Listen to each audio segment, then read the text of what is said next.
बाळा, कसला एवढा विचार करतोयस? एवढी मनाची तुझ्या घालमेल कशासाठी चालली आहे? मी बघतो आहे, तुझ्या मनात खूप गोंधळ आहे. तुला वाटतंय आयुष्य हातातून निसटून चाललंय. तू सध्या खूप विचार करतोस, त्यामुळे तुझी झोप नीट लागत नाही. मन सतत बेचैन असतं. म्हणून आज तुझ्याशी बोलायला आलो आहे. बाळा, मन म्हणजे समुद्रासारखं असतं रे. कधी शांत तर कधी वादळी. छोट्या छोट्या गोष्टी मनाला लागतात. लोक काय बोलतात, काय विचार करतात, हे सगळं आपण मनात साठवून ठेवतो आणि मग सुरू होतो अतिविचाराचा प्रवास. एकच विचार पुन्हा पुन्हा मनात सारखा येतो. माझ्या बाबतीतच असं का होतं? मीच का एवढा त्रास सहन करतोय? पण इथेच आपली चूक होते बाळा. मन शांत ठेव, कारण गोंधळात निर्णय नेहमी चुकत असतात. आता हेच बघ ना, अर्जुनाच्या मनात देखील किती गोंधळ होता. कुरुक्षेत्राच्या रणांगणावर अर्जुन उभा होता. त्याच्यासमोर स्वतःचे लोक होते, गुरु होते, नातेवाईक होते. त्याचं मन पूर्णपणे अस्थिर झालं होतं. अर्जुन म्हणाला, मी युद्ध करणार नाही. मी माझ्याच लोकांना मारणार नाही. मी माझ्या लोकांच्या बरोबर युद्ध कसं काय करू? तो खूप घाबरलेला होता. खूप गोंधळलेला होता. जसा आज तू गोंधळलेला आहेस. पण तेव्हा भगवान श्रीकृष्ण अर्जुनाला म्हणाले, तू फक्त तुझ्या धर्माचं पालन कर. त्यासाठी तू मन शांत ठेव. योग्य निर्णय तुझ्या डोक्यात येतील. बाकी सगळं वेळेवर होईल. आणि जेव्हा अर्जुनाचं मन शांत झालं, तेव्हा तो पुन्हा उभा राहिला.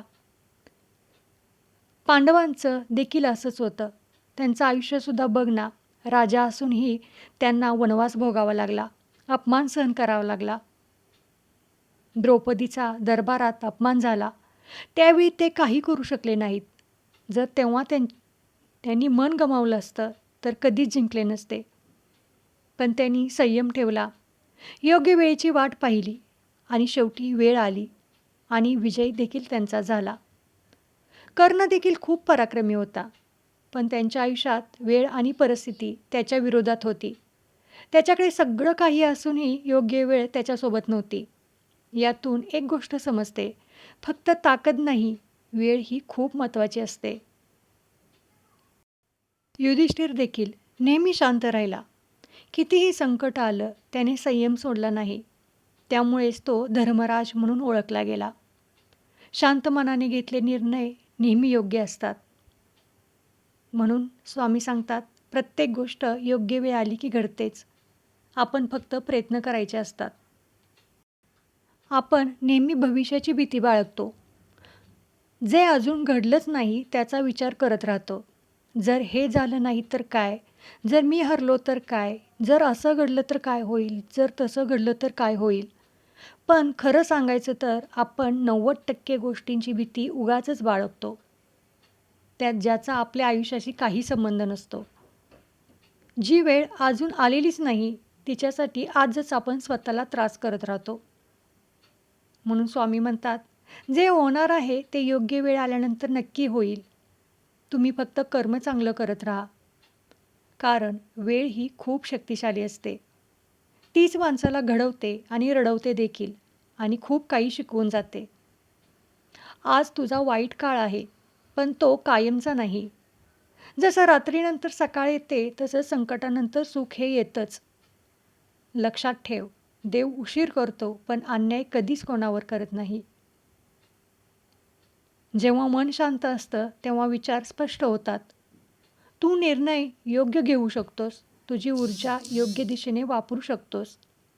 शांत मन म्हणजे एक प्रकारची ताकद असते. ती कमजोरी नसते. म्हणून शांत राहणाऱ्या माणसाला कधीही कमजोर समजू नये. म्हणून बाळा, आजपासून एक गोष्ट मनाशी ठरव. काही गोष्टींची सुरुवात कर. जास्त विचार करणं बंद कर. जे आहे त्यात समाधानी राहायला शिक. आणि नव्याने काहीतरी मिळवायसाठी प्रयत्नशील राहा. पण हो, अपेक्षा मात्र करू नको. कारण कोणतंही कर्म फळाची अपेक्षा न करता केल्यास त्याचं फळ देखील लवकर मिळतं आणि अपेक्षाभंग देखील होत नाही. दररोज थोडा वेळ तरी स्वतःशी काढ. देवावर विश्वास ठेव. कारण प्रत्येक गोष्ट आपल्या वेळेनुसारच घडते. ती कोणाशी बांधील नसते. एक दिवस येईल जेव्हा तुझ्या आयुष्यात सगळं काही नीट होईल. आज जे प्रश्न आहेत ते उद्या तुझी ताकद बनतील. आणि तेव्हा तू हसशील आणि म्हणशील, मी इतका का बरं विचार करत होतो? म्हणून स्वतःला एक गोष्ट सांग, मन शांत ठेव. सगळं काही वेळ आली की नीट होईल.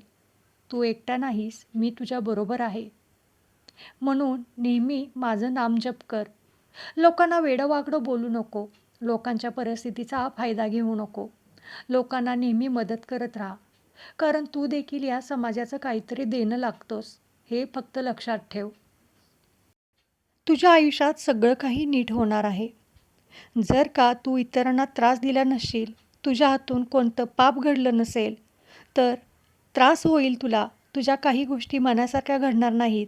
पण वेळ आल्यानंतर मात्र परमेश्वर तुला भरभरून देईल. इतकं देईल की तुझी झोळीसुद्धा घेण्यासाठी कमी पडेल. फक्त तुझा कर्माचा मार्ग चांगला ठेव आणि स्वतःवरती विश्वास ठेवून कष्ट मेहनत करत राहा. कारण देवाने माणसाचा जन्म दिला आहे, हे मागील जन्माची पुण्याई असते.